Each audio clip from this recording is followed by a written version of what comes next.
ఈసాయినాథ పాహి అందరి దైవముని.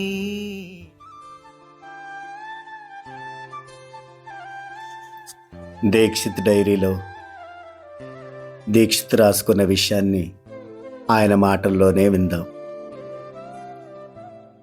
దహనులో గుమస్తాగా పనిచేస్తున్న పరశురాం అప్పాజీ నాచినకు ఒకసారి బాగా జబ్బు చేసింది. అతను అప్పటికే షిరిడీ వెళ్ళి ఉన్నాడు.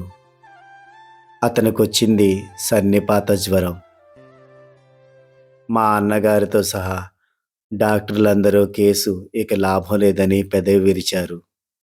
కానీ పరశురాం ఎప్పుడూ తన పక్కన బాబా ఫోటో పెట్టుకొని ఆ పటం ముందు నెయ్యి పోసి వెలిగించిన దీపం, అగరవత్తి ఎప్పుడు వెలిగించి పెట్టమని తల్లిని కోరాడు. అతని తల్లి బాబా ఫోటో ముందు దీపం వెలిగించి,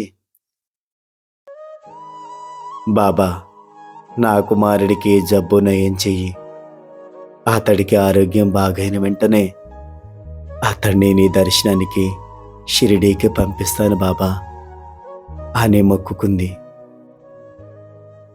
ఆ మొక్కు బాబాకు చేరింది. అతను కోలుకున్నాడు.